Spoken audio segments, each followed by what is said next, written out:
देव देव महादेव शिवाय। देव देव महादेव शिवाय। देव देव महादेव शिवाय। देव देव महादेव शिवाय। ओम नमः शिवाय। ओम नमः शिवाय। ओम नमः शिवाय। अब हम कथा को आगे बढ़ाते हैं।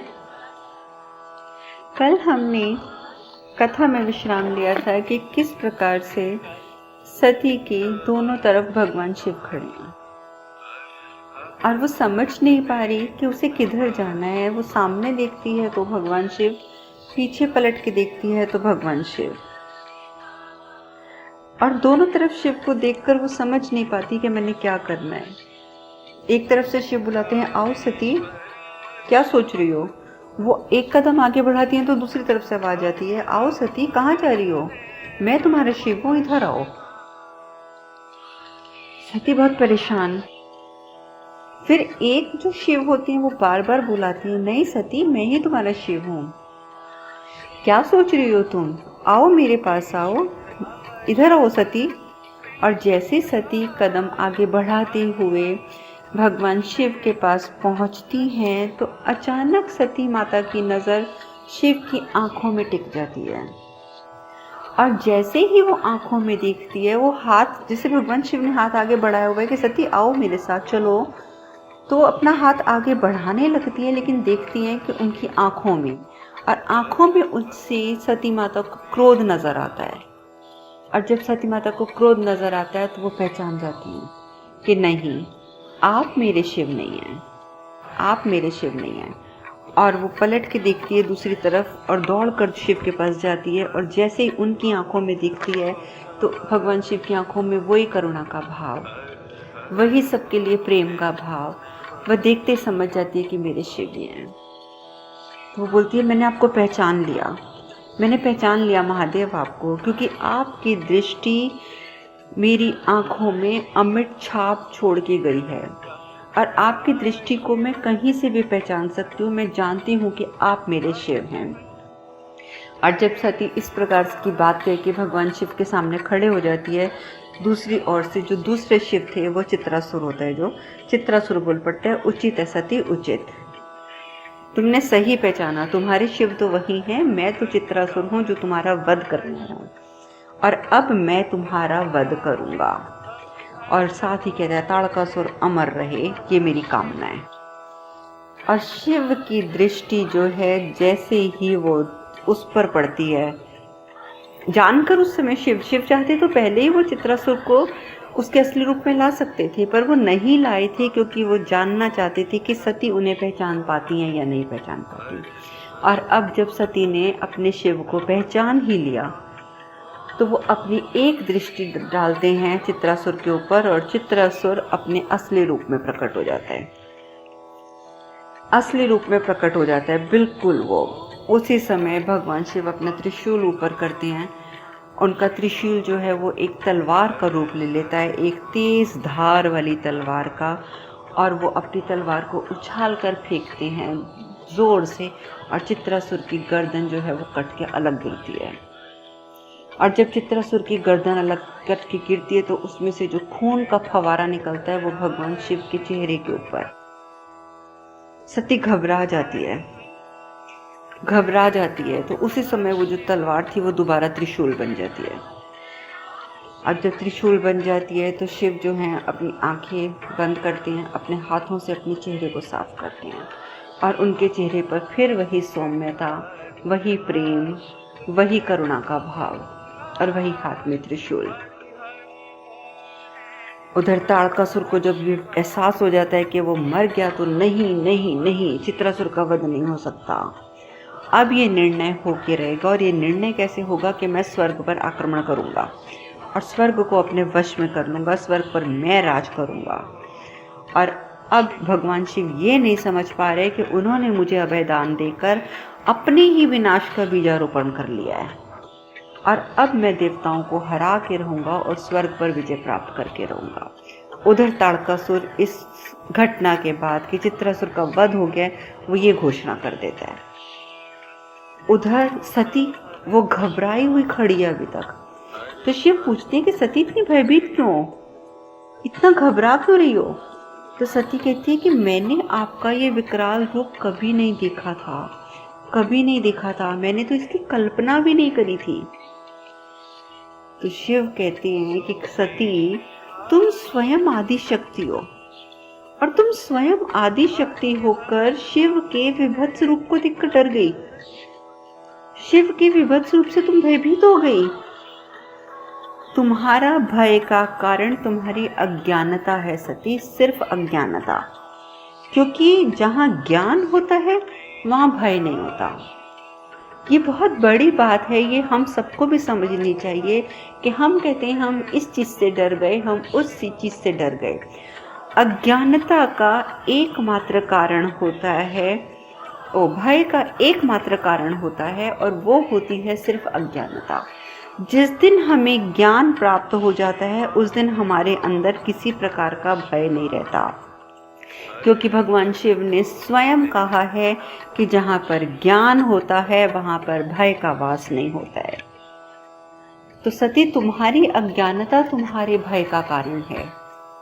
तो सती पूछती है कैसी अज्ञानता महादेव, आप किस अज्ञानता की बात कर रहे हैं? शिव कहते हैं कि अपने अंदर की शक्तियों को ना पहचानने की अज्ञानता। और ये बात तो सत्य है कि हम सभी अपने अंदर निहित शक्तियों को तो पहचानते ही नहीं है।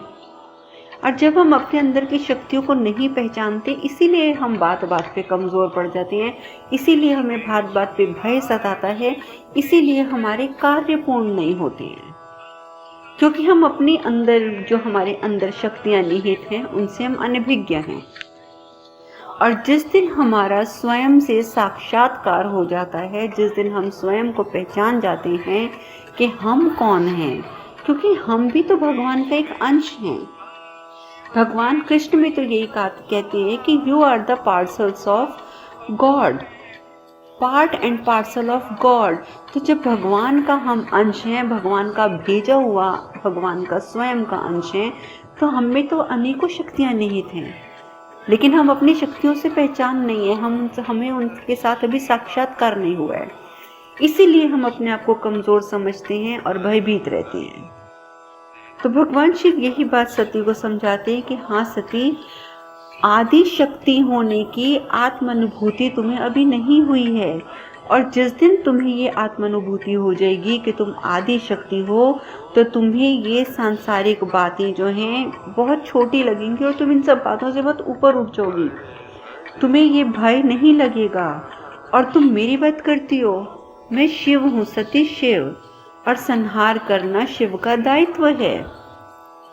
सृष्टि के अंत में, संसार का जब अंत होता है वो अंत मैं ही करता हूँ, मैं स्वयं करता हूँ, और आदि शक्ति होने के नाते तुम मेरा साथ देती हो। और जिस दिन तुम्हें अपना साथ ही आत्म साक्षात्कार हो जाएगा, तब तुम पूर्ण रूप से मेरी बात को समझ पाओगी, अभी नहीं। तो सती कहती है कि लेकिन आप ये बताइए ना कि आपने जिसका संहार किया वो था कौन? भगवान शिव कहते हैं चित्रासुर। तो सती कहती है लेकिन ये पहली बार तो नहीं हुआ, ये घटना पहली बार नहीं हुई है, क्योंकि ये तो अगर असुर है तो ये सारे असुर क्यों मुझ पर बार बार आक्रमण करते हैं, क्यों मुझे बार बार हानि पहुंचाने की कोशिश करते हैं, और आप इन सबसे मेरी रक्षा करते रहते हैं, ऐसा क्यों होता है महादेव बार बार?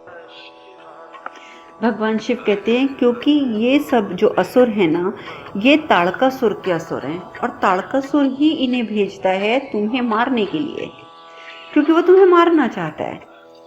क्योंकि किसी भी हालत में ताड़कासुर को हमारा मिलन स्वीकार नहीं है सती। तो फिर जब उन्हें हमारा मिलन स्वीकार नहीं है, उसका कारण क्या है? और फिर अगर उसका कारण कुछ भी है, तो आप अगर ये जानते हैं कि ताड़कासुर ही मेरा वध करवाना चाहता है, तो आप ताड़कासुर का वध क्यों नहीं कर देते? उसके भेजे हुए अलग अलग दैत्यों का वध आप करते हैं, तो आप तारकासुर का ही वध क्यों नहीं कर देते? शिव कहते हैं यही तो नहीं हो सकता, क्योंकि मैं उसका वध नहीं कर सकता, क्योंकि मैंने स्वयं ने उसे अभय दान दिया है, और जब मैंने अभय दान दिया है तो मैं उसका वध कैसे करूं? सती बड़ी हैरान होती है, अभय दान? स्वामी आपका ये जो नाम है ना भोलेनाथ, ये बहुत ही सही नाम है, और अब मुझे इस भोलेनाथ नाम से आश्चर्य नहीं होता। सबको प्रताड़ित करने वाले दैत्यों को आप अभय दान देते हैं। वाकई महादेव आप भोले हैं, आप भोलेनाथ हैं। शिव कहते हैं कि सती, समय आने पर तुम्हें तुम्हारे सारे प्रश्नों का उत्तर मिल जाएगा, सभी प्रश्नों का उत्तर तुम्हें मिल जाएगा। अभी आज के लिए इतना ही बहुत है। नंदी भी आ जाता है। नंदी आके बोलते हैं कि माता आप ठीक है ना? तो सती कहती है कि हाँ मैं ठीक हूँ। तो वो कहते हैं महादेव अब हमें जल्दी कैलाश की ओर प्रस्थान करना चाहिए, क्योंकि ब्रह्मदेव जी, विष्णु जी और माता लक्ष्मी प्रतीक्षा कर रहे हैं। वो माता सती का स्वागत करना चाहते हैं और वो सब कैलाश पर हैं, तो अब हमें भी तुरंत कैलाश की ओर जाना चाहिए। उधर दूसरी ओर इंद्रदेव, अभी तक हमने इंद्रदेव की तो चर्चा ही नहीं करी, जो अपने इंद्र के पद पर पहुंचने के बाद अति अभिमानी बन चुकी हैं, और सिर्फ वो नृत्य कलाओं में, संगीत में, इन्हीं चीज़ों में डूबे हुए हैं। इंद्रदेव को ये लग रहा है कि मैं स्वर्ग का राजा बन गया हूँ, स्वर्ग मेरे अधीन है, अब मैं सबसे बड़ा हूँ, और मेरी रक्षा के लिए, मेरा साथ देने के लिए सदैव ब्रह्मा विष्णु महेश त्रिदेव हमेशा मेरे साथ रहते हैं। और इस बात का अहंकार उसमें बहुत ज़्यादा आ चुका है। अचानक बृहस्पति आते हैं, जो देवताओं के गुरु हैं। वैसे ये आप लोग ये बात जानते हैं, क्योंकि ये सब बातें हम पहले भी डिस्कस कर चुके हैं, पर फिर भी मैं आपको बता देती हूँ कि जो बृहस्पति जी हैं वो देवताओं के गुरु हैं। भगवान इंद्र के, भगवान तो नहीं, देवता इंद्र के भी वो जो गुरु हैं। वो अचानक आते हैं और आके बोलते हैं, मृदंग को हाथ से रोकते हैं जो मृदंग बज रहा है, और कहते हैं कि तुम यहाँ पर बैठे हो, मौज में बैठे हुए हो, यहाँ तुम संगीत का आनंद ले रहे हो, और उधर तुम्हारे स्वर्ग पर तारकासुर की सेना ने आक्रमण करने की पूरी तैयारी कर दी है। वो आक्रमण करने के लिए कूच भी कर चुकी है, और तुम यहाँ संगीत में डूबे बैठे हो। इंद्र कहता है कि तारकासुर स्वर्ग पे आक्रमण करेगा? पर गुरुदेव अगर ऐसा हो गया तो स्वर्ग को बचाना तो बहुत मुश्किल है, हम तो स्वर्ग को नहीं बचा सकते देव गुरु, कैसे होगा ये?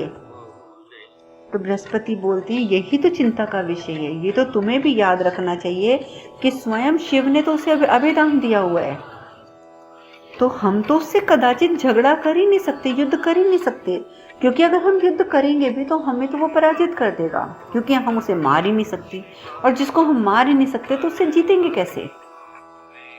अब तो इंद्रदेव के भी होश उड़ गए कि ये क्या हो रहा है।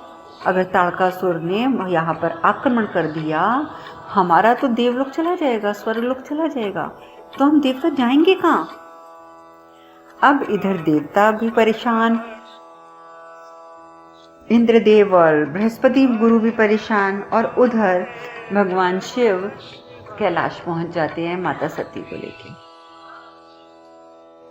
और जब सती माता को लेके वो कैलाश पहुंचने लगते हैं, रास्ते में जब कैलाश के बिल्कुल नज़दीक पहुंच जाते हैं, सती माता को तो बुरी तरीके से ठंड लगने लग जाती है, क्योंकि बर्फ पर चलते चलते चलते उनके पांव जमने लग जाते हैं, बुरी तरीके से वो कांपने लग जाती हैं, एक एक कदम उनका बड़ी मुश्किल उठता है।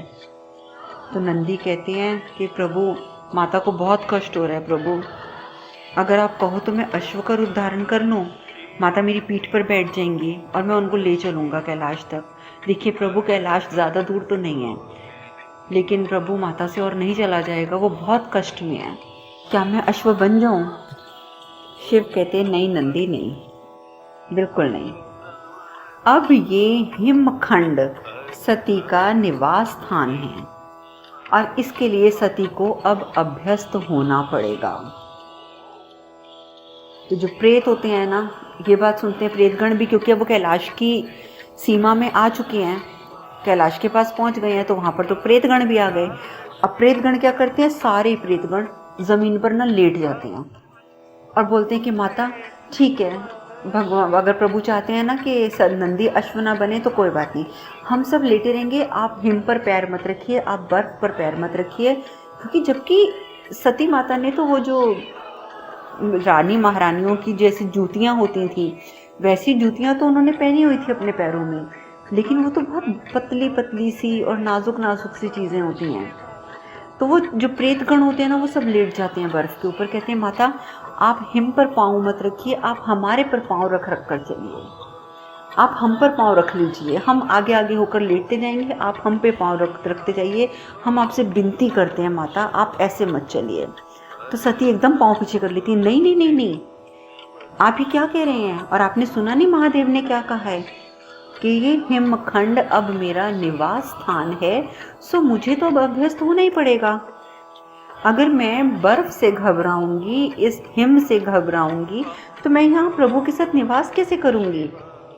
तो नंदी कहते हैं लेकिन प्रभु आप ये तो सोचिए, माता का शरीर कितना कोमल है, माता का शरीर इतनी सर्दी कैसे सह पाएगा, उन्हें थोड़ा समय लगेगा, तब तक के लिए आप मुझे माता को अपनी पीठ पर बिठाकर मुझे ले जाने दीजिए, कम से कम मैं उन्हें कैलाश तक पहुंचा दूं, वहां जाकर मैं ऐसी व्यवस्था कर दूंगा कि माता को इतनी सर्दी नहीं लगेगी, पर प्रभु मुझे माता को कैलाश तक पहुंचाने दीजिए।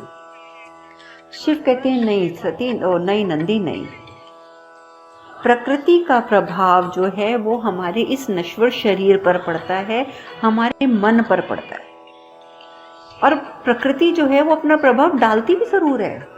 अब देखिए हम लोग जो आम इंसान हैं, ज़रा सी सर्दी होती है तो हमें सर्दी लगने लग जाती है, ज़रा सी गर्मी होती है तो हमें गर्मी लगने लग जाती है।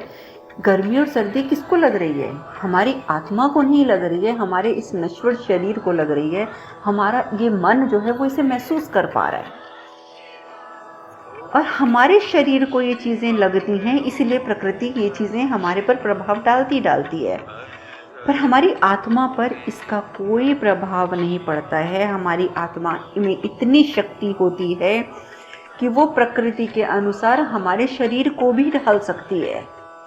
फर्क इतना है कि हम अपने शरीर को ढलने नहीं देते, अन्यथा हमारी आत्मा इतनी शक्तिशाली है कि वो हमारे शरीर को भी ढाल सकती है उस माहौल में।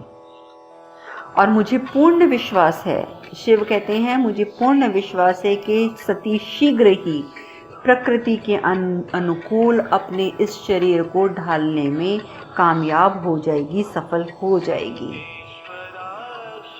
और वो कहती है कि सती कैलाश पर तो तुम्हें भी और भी अलग अलग अनुभूतियां होने वाली हैं, और इन सब में सबसे महत्वपूर्ण अनुभूति होगी हमारे मिलन का उद्देश्य, हमारे मिलन के उद्देश्य की अनुभूति।